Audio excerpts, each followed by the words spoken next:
Et de retour en Ontario, la vague de chaleur se poursuit aujourd'hui dans tout le sud de la province.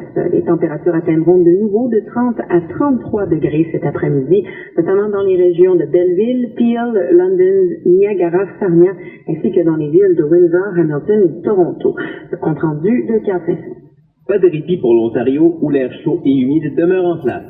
Le mercure a dépassé les 35 degrés Celsius hier à l'aéroport Pearson de Toronto. C'était alors le point le plus chaud au pays. La chaleur n'a pas empêché Bonsaï Vénitine de jouer au volleyball avec ses amis. On essaie, c'est sûr, la chaleur est extrêmement chaude. Et puis on essaie de couvrir, de boire beaucoup.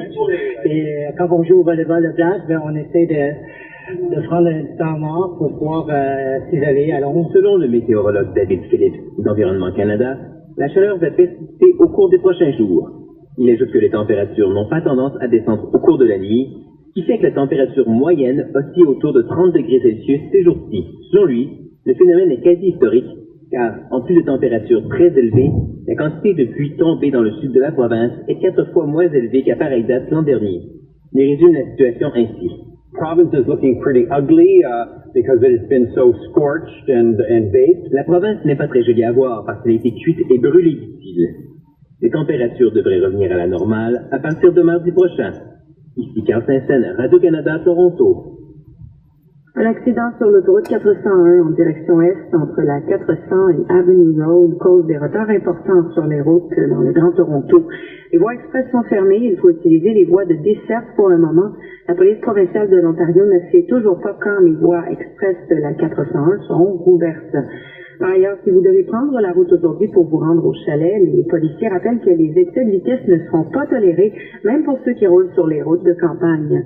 La PPO dit voir régulièrement des automobilistes qui ont hâte aux vacances filer à plus de 150 km/h sur des routes en région rurale, alors que la limite de vitesse est plutôt de 80 km/h. Et voilà, c'est ce qui conclut ce bulletin. Rendez-vous à 9h pour d'autres informations ou encore en cliquant sur notre site web ici.radio-canada.ca. Ici Radio-Canada, première.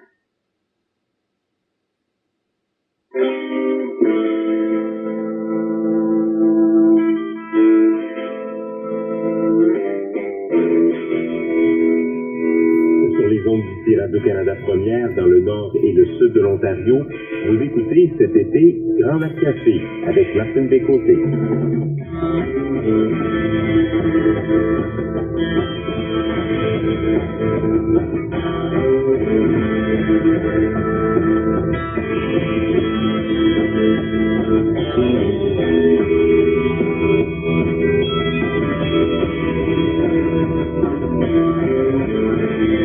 On ne roule pas à 150 km/h à Grand Lac Café en ce beau samedi matin. Non, on est plutôt barré à 40, comme disait mon grand-père. Vitesse musicale, oui, c'est ce qu'on vous propose. Dans la prochaine heure, du cinéma, chronique histoire et clin d'œil à Amy Winehouse.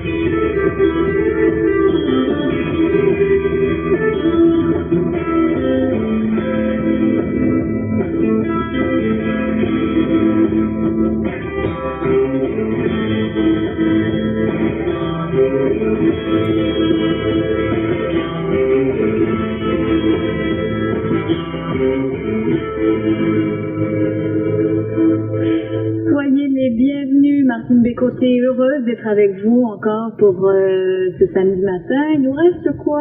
2 samedis matin et 3 quarts ensemble. Oui, bonjour Michel. Bonjour. Fidèle collègue Michel et qui se fait météorologue le temps du samedi matin. Donc, on annonce beau et chaud, Michel? Absolument. Dans le nord-ouest, aujourd'hui, ce sera une alternance de soleil-nuage, maximum de 24. Nuageux avec averse demain matin, maximum de 25. Dans le nord-est, ce sera ensoleillé aujourd'hui avec un maximum de 27.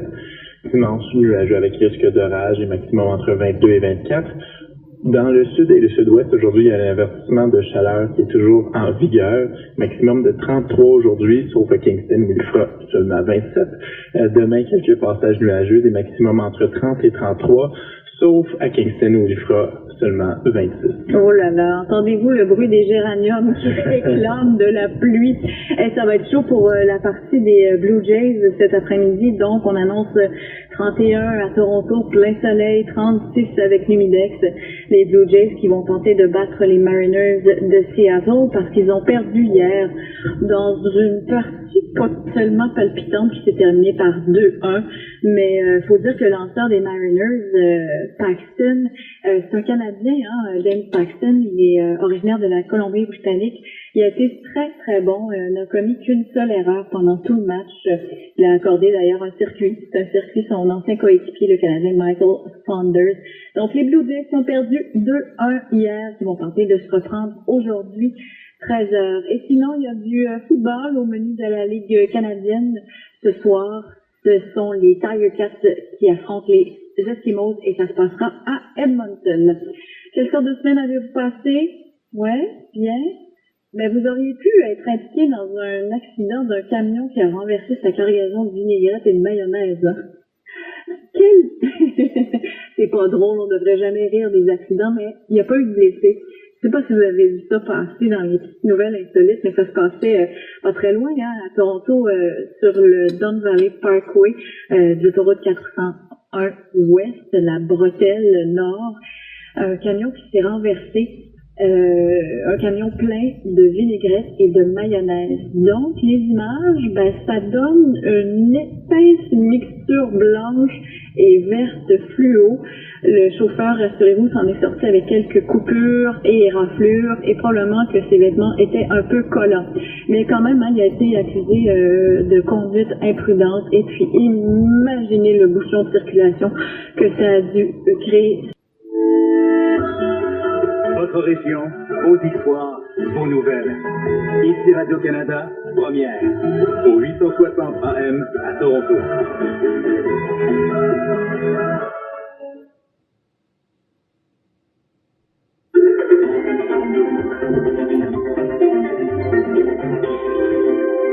Bonjour, ici Valérie Ouellette à Toronto. Il est 10h. Voici vos informations.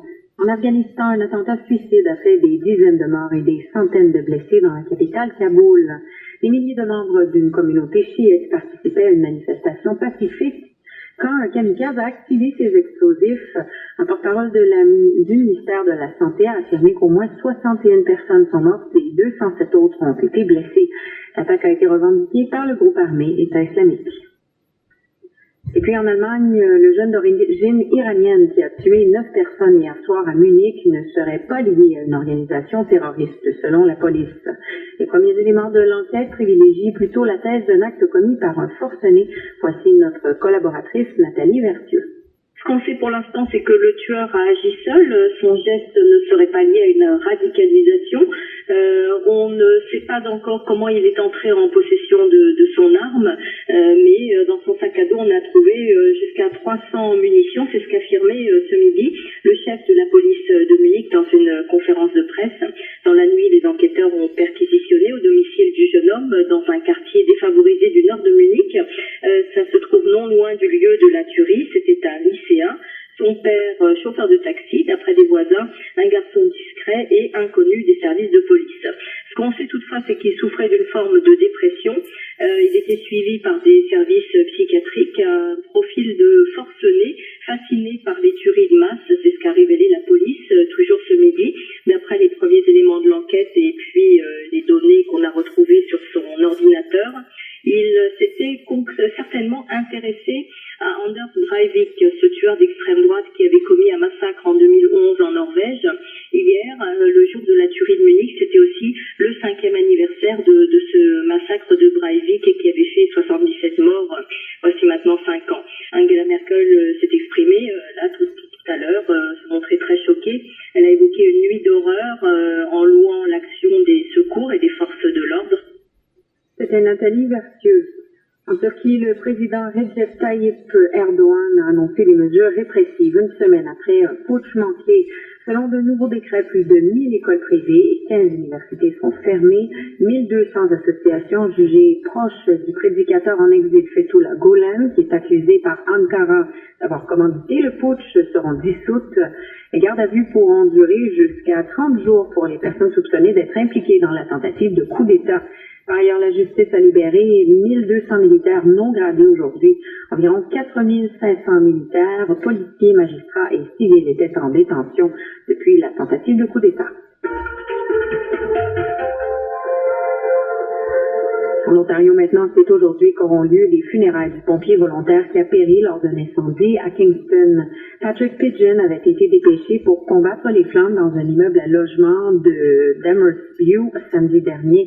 Il a grièvement été blessé et a succombé à ses blessures à l'hôpital. Le père de famille de 45 ans était aussi un vétéran des forces armées canadiennes et avait servi en Afghanistan. Une procession est prévue dès midi à partir du salon funéraire James Reed. Une cérémonie à la mémoire du pompier sera ensuite célébrée à 13h au centre récréatif W.J. Anderson à Amherstfield. Et puis la vague de chaleur se poursuit aujourd'hui dans tout le sud de l'Ontario. Les températures atteindront de nouveau de 30 à 33 degrés cet après-midi, notamment dans les régions de Belleville, Peel, London, Niagara, Sarnia, ainsi que dans les villes de Windsor, Hamilton et Toronto. L'indice humidex sera entre 34 et 40 degrés sous l'effet d'une masse d'air un peu moins humide. La bonne nouvelle, c'est qu'il pourrait s'agir de la dernière journée de cette vague de chaleur. Selon Environnement Canada, les températures ce soir et cette nuit chuteront à 17 à 19 degrés dans la plupart des secteurs. Les avertissements de chaleur ont aussi pris fin dans la plupart des régions du nord et de l'est de l'Ontario. La ville de Sudbury vient également de mettre fin à son avertissement de chaleur prolongée. Et puis après le Québec et le Nouveau-Brunswick, l'Ontario pourrait devenir la troisième province canadienne à obtenir un siège à l'Organisation internationale de la francophonie. Une demande d'adhésion à titre d'observateur a récemment été acheminée à l'OIF par l'entremise du premier ministre Justin Trudeau.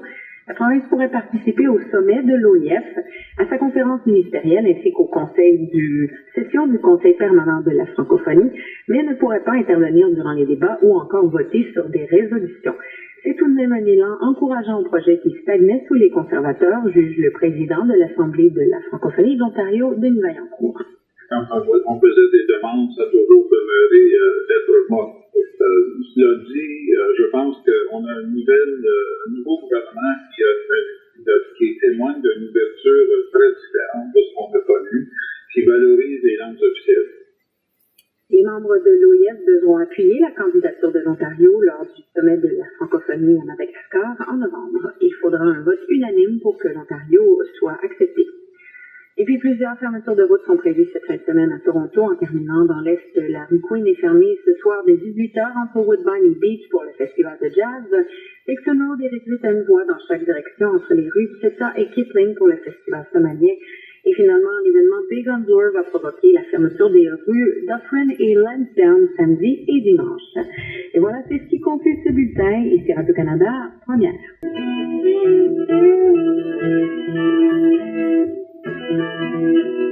Juste qu'on entend en arrière-plan, c'est le ventilateur qui vient d'être allumé. Là. Dans le fond, c'est comme un grand éventail qui fait sécher les murs. Exactement, oui. Est-ce que les aliments conservent leurs propriétés nutritives quand on les fait sécher? Oui, certainement. Il n'y a pas un processus de séchage chaud. Alors, c'est juste enlever l'eau. C'est tout ce que ça fait. Alors, c'est tout là. Est-ce qu'on peut faire ça avec n'importe quel fruit ou légume? Oui, tu pourrais, mais il y en a qui sont plus bons. Ça dépend de la niveau de l'eau qui est dans la fruit. Alors, certains, ce ne serait pas efficace pour le faire. Je ne pourrais pas penser. Tout ce que les fruits qu'on reçoit, on peut le faire, vraiment. Mais on concentre sur la rhubarbe et sur les pommes avec ce programme. Peut-être avec les pommes. Les prunes. Les prunes, oui. On ne fait pas les prunes. Il y a beaucoup trop d'eau pour ça. On devait faire, si celui fait les entiers pour faire les prunes sèches. Alors, on ne fait pas ça. Si on enlève les pommes, on essaie de les donner entiers. Okay. Est-ce que c'est quelque chose que les gens peuvent faire à la maison chez eux? Oui, certainement. Il y a les petits appareils à la maison, mais tu peux aussi faire avec la four. C'est juste sur une température très très basse. Et si tu as un qui est convection, encore meilleur. Mais oui, c'est quelque chose que tu peux faire. Tu peux même faire comme un purée, les fruits. Ensuite, tu les mets sur une assiette ou quelque chose et mettre comme ça, et ça fait comme fruit roll-up. Ça, c'est une façon de la faire. Tu peux faire avec n'importe quoi comme ça. Est-ce que vous avez expérimenté un peu avec différents fruits, différents légumes? Avez-vous eu des meilleurs résultats que d'autres? Ou? À ce point, notre meilleur résultat avec la rhubarbe et les pâtes, ça c'est pourquoi c'est qu'est-ce qu'on fait. Oui. Le pays la plupart qu'on reçoit de les pâtes. Donc, on se rend sur le site web. Est-ce que vous pouvez me le répéter encore? Fruitforall.ca. Tout un nom. Parfait, merci beaucoup, Anthony.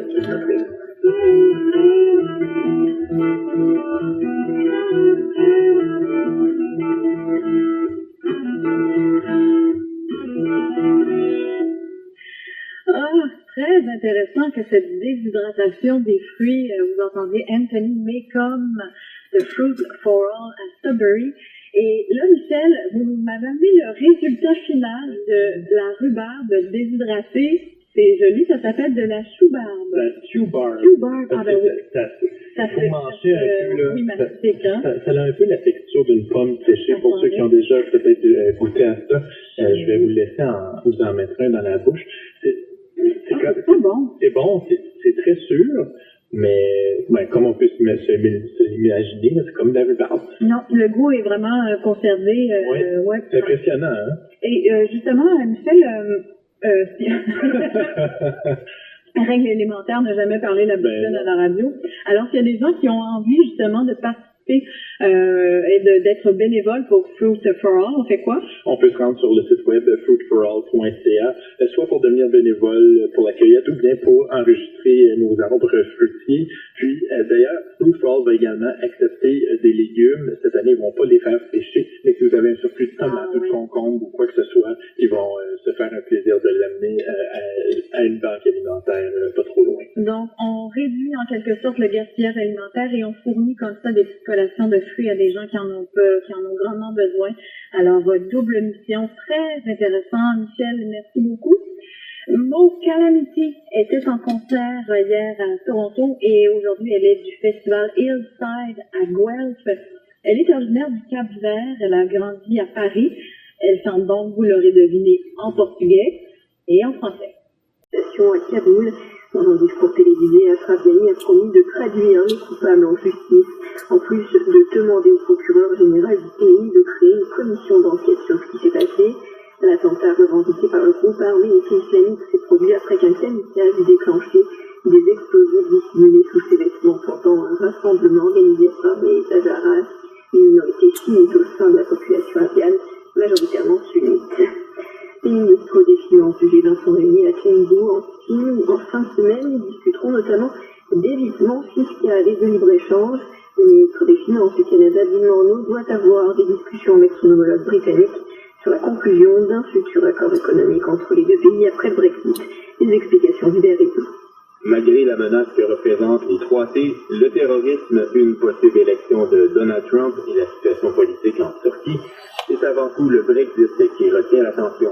La croissance économique est déjà faiblard et selon le FMI, elle pourrait ralentir plus drastiquement. Une incertitude persiste autour du vote pour la sortie des Britanniques de l'Union européenne. Présent à la rencontre des ministres des Finances, le Britannique Philip Hammond a tenté de calmer le jeu. Son homologue canadien Bill Morneau l'a rencontré. Selon lui, le Canada cherche toujours à conclure son accord de libre-échange avec l'Europe. Au même moment, nous voulons saisir l'occasion de développer un important accord commercial avec le Royaume-Uni. Le FMI demande aussi à certains pays comme le Canada d'investir dans les infrastructures. Bill Morneau rappelle qu'augmenter les dépenses publiques fait déjà partie de la stratégie de son gouvernement. Mais peu importe les mesures, l'important c'est qu'elles profitent à la classe moyenne. Ce qu'on peut faire ensemble pour améliorer notre niveau de croissance à travers nos pays, mais spécialement un niveau de croissance pour nos citoyennes. Le ministre rappelle que les stratégies d'évitement fiscal des multinationales font aussi partie de l'ordre du jour de la rencontre. Et effectively get the taxes owed to our respective. Pour que nos gouvernements récoltent les impôts qui leur sont dus. Le ministre. Ici Hubert Rioux, Radio-Canada, Montréal. La Turquie maintient la ligne dure une semaine après le putsch manqué. Le président Recep Tayyip Erdogan a prévenu l'Europe qu'il ne faiblirait pas dans sa riposte aux partisans du prédicateur Fethullah Gülen. Les gardes à vue vont durer jusqu'à 30 jours pour les personnes soupçonnées d'être impliquées dans la tentative de coup d'État. Le pays a dissous plus de 2000 institutions. Environ 5600 militaires, fonctionnaires, magistrats, policiers et civils ont été placés en détention depuis le coup d'État raté en juillet. Un motocycliste lors d'un autre est blessé après une collision sur l'autoroute 401 tôt ce matin. L'accident a eu lieu vers 3h30 cette nuit sur les voies express en direction est, près à hauteur d'Allen Road. Les voies express de la 401 demeurent fermées entre la 400 et Avenue Road, ce qui cause des... L'intégralité de son salaire et qu'il ne peut pas y avoir d'intermédiaire en la matière, même s'il s'agit d'un État, en l'occurrence cubain. Ouais, on peut imaginer que ça plombe un peu les relations entre les médecins cubains et leur homologue équatorien. Alors, il y a des rockers, comme ailleurs, des médecins locaux qui estiment que les brigades cubaines prennent leurs emplois. La réponse des autorités, généralement, c'est que ces docteurs se rendent dans des zones où il n'y a pas assez de docteurs locaux, ou des zones où ces derniers ne souhaitent pas s'installer. Il y a eu quelques cas de mauvaises pratiques médicales, et j'ai entendu des médecins équatoriens dire que la réputation de la médecine cubaine est aujourd'hui un peu surfaite. Par manque de moyens chez eux, de nombreux médecins cubains ne sont plus à la pointe du progrès, qui n'ont pas accès aux dernières technologies. Voilà. Et on va conclure sur une chanson. On demande toujours à nos correspondants à l'étranger de nous proposer une chanson qui est dans l'actualité du pays en question. Alors, chez vous, en Équateur? Eh bien, écoutez, de nombreux artistes équatoriens se sont mobilisés après le dévastateur tremblement de terre du 16 avril dernier. Près de 700 personnes, quand même, avaient été tuées par une secousse d'une intensité de 7,9 sur l'échelle de Richter, avec très sévèrement touché des villes comme Pedernales, Manta, Porto Viejo, Jama, Canoa.